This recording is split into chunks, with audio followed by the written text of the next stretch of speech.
Hey guys, good morning. Sorry about the glare in the shop again.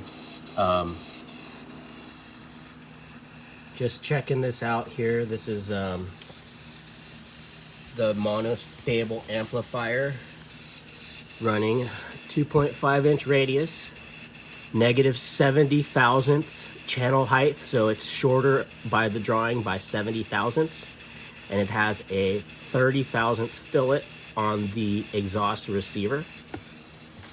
We are running at just a hair over 5 LPM airflow. If you listen carefully, this little booger's oscillating already. Can't really see it there. But let's turn up the flow incrementally and see what happens.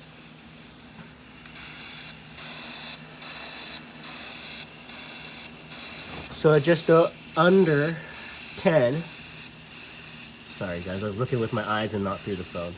So just under 10 liters per minute, we're getting a distinct oscillation,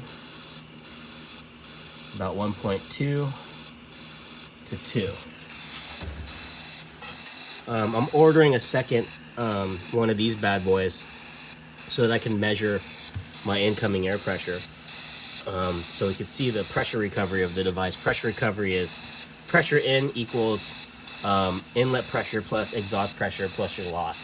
So we can see how efficient the device is at transmitting and balancing the pressure. Burns stated in one of his design documents or his patent that if you have one of these perfectly balanced to pull up to a positive pressure and then also go down to the exact negative in magnitude, or the opposite direction, same magnitude in the negative direction, you would be able to get 100% power or pressure recovery. So that means if you put in 50 psi, you would get positive 25 psi and negative 25 psi as your balance. So the device is very effective, very efficient. I'm going to go ahead and ramp it up a little bit more. Sorry.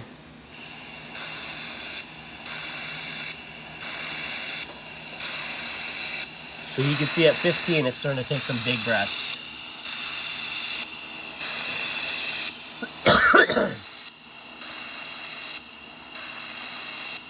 Keep 3, driving pressure 4.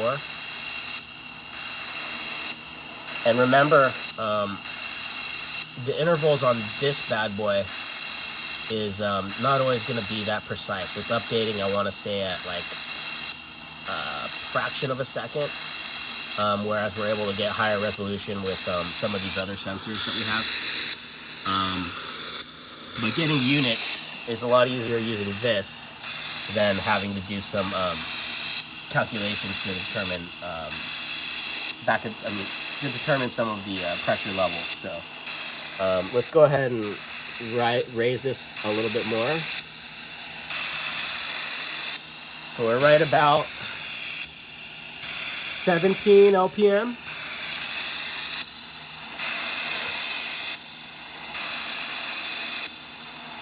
Oscillating between 4 and 10.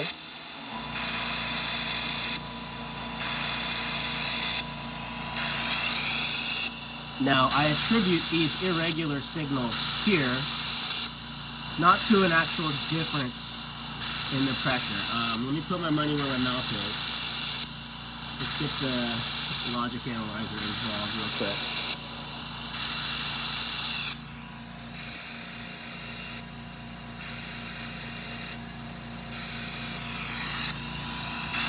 So this shape right here we're seeing, I don't believe is the actual waveform. I think there's something going on with the intervals of refresh. We're going to confirm that with the logic analyzer, but if you see, the waveforms are regular.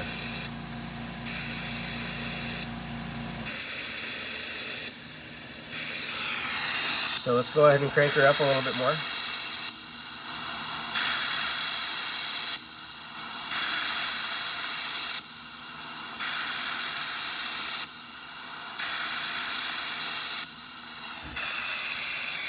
Now running at just under 20.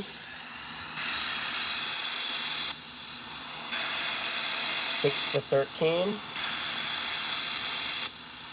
6 to 13 or so driving 7.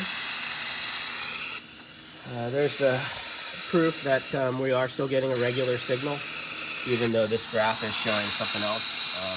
I'll update. I consider that an artifact of the update interval.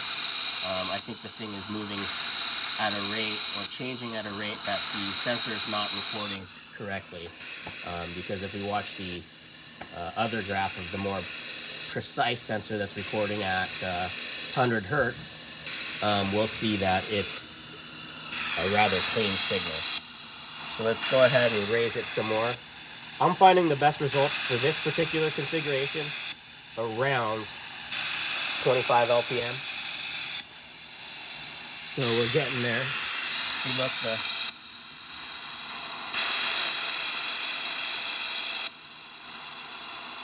curve is getting much more regular on this graph. We know that it's been regular. But if you also notice, the respiration rate has slowed down into something that's a little bit more usable. And then the IE slopes are maintaining that kite-like shape where it basically get 1 second to breathe in and roughly 2 seconds to breathe out.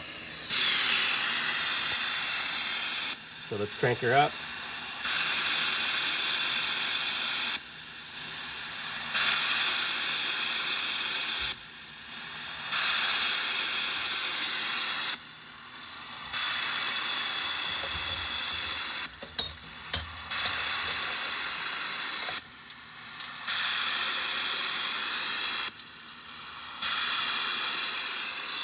One of the things I noticed in the designs where this is square or close to square versus the ones that have this filleted exhaust. Sorry, I know it's a terrible view. But notice how this is rounded on the exhaust side versus a straight square here. I've noticed it's given us more dynamic range. This design would pop out at about 25-30 LPM where the signal would start to get freaky. Let me show you what I'm talking about. Let's see how far this will go in good rhythm before it starts going into what I call the freaky mode.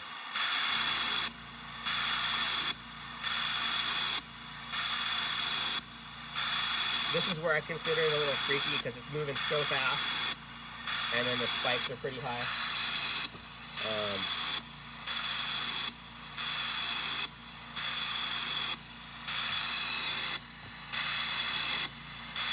Get another trace.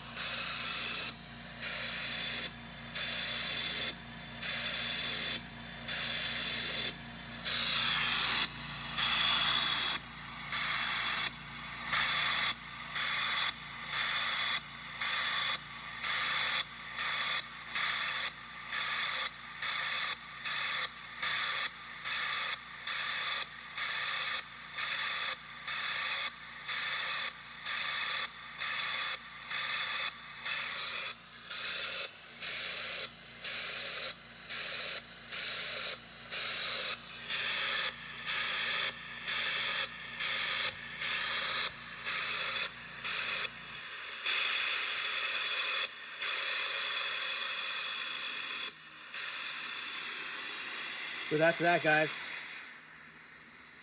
Laminar jet technology. If you look, I mean, we're getting oscillation. Such a low flow rate. 6 years of research by Burns got him to where he's at right here. I just fear that we would have burned 6 years chasing some of the other designs. That's why it's important when we have a chance to go back and look at someone's design tree and their decisions to maybe add a little bit more weight than our own independent research. I have no doubt we're a brilliant group of engineers on this team. The amount of ingenuity, all the designs we've done, considering the resources we have, has been fantastic. But when someone's written it out for you and has spent 6 years of their life living, breathing, waking, taking every shower, thinking about it like I am, like you guys are. Every dinner, you're thinking about it. Every breakfast, you're thinking about it. Until this problem's solved, it's pretty much the only thing that's on our minds right now. I know I'm speaking for myself, but let's listen to Mr. Burns. He's got a great invention, great design concept. Good job finding it, Jake. Thank you.